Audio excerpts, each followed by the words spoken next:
endowed by their Creator with certain unalienable rights, among them life, liberty, and the pursuit of happiness.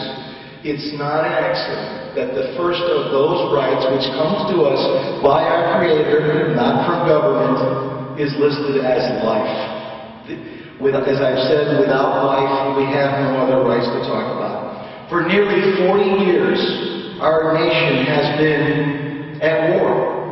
It's a war of ideologies. As our speakers have alluded, it's a spiritual war. A war to end all wars. A battle between the culture of life and the culture of death. The numbers for this American Holocaust are simply staggering. Since the Supreme Court legalized abortion throughout all 9 months, along with its companion case in the infamous Roe v. Wade decision on January 22nd, 1973, 2 generations of Americans have been wiped out. 1/3 of all the youth don't exist today.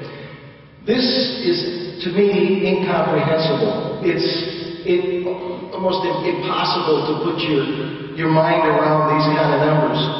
By the time the anniversary of Roe v. Wade comes around in January, the number will be somewhere around 55 million unborn babies that have lost their lives in abortion mills, these abortion clinics across our country.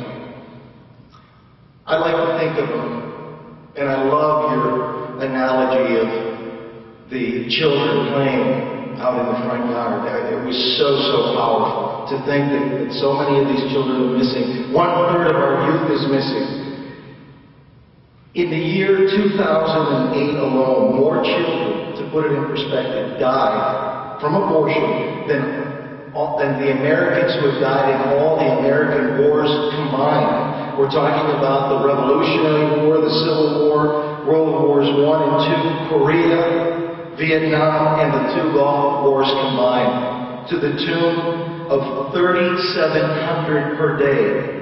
3,700 a day, which comes out to about 1 every 20 seconds. That is just incredible. Every time we have the anniversary of 9/11, since that horrible tragic event, I always think of the reality of those nearly 3,000 Americans that perished in those Twin Towers. And yet every single day in our nation, every day, more children die from abortion than the number of people who died on September 11th. And that's something that just saddens me, touches my heart. I find it unacceptable. It's a silent Holocaust. Nobody's talking about it. Nobody reports about it. You get very little ever mentioned about it in the media, in the mainstream media. You're not going to read an op-ed piece in the USA Today or the New York Times on the fact that 3,700 babies died the day before. This is one of the most important motivating factors for me to put together and to begin to work and produce this documentary film called 40 on the issue of abortion, along with the fact that I'm a post-abortive father and now a father of an adopted baby, which I will share with you in a few moments, a little bit of that testimony.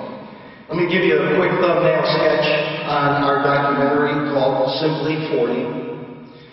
It's a pro-life documentary produced by our organization called Pro-Life Champions, along with Spirit Juice Productions. It's going to take on this issue of abortion. We call it 40 because coming up in January, it will be the 40 years since Roe v. Wade. 40, of course, as you all know, is a biblical number with a deep meaning in the sacred scriptures. It's going to include many powerful testimonies and inspiring stories from some of the most engaging and most well-known and respected pro-life speakers in our country. We've already interviewed, just to name a few, Lila Rose, Abby Johnson, Father Frank Pavone, Joe Shiver, Rebecca Kiesling. So many. It's an extensive list of names of people that we have interviewed for this film so far. The film is also going to take on the arguments of young people who mistakenly believe in a woman's right to choose, countered by pro-life answers from a wide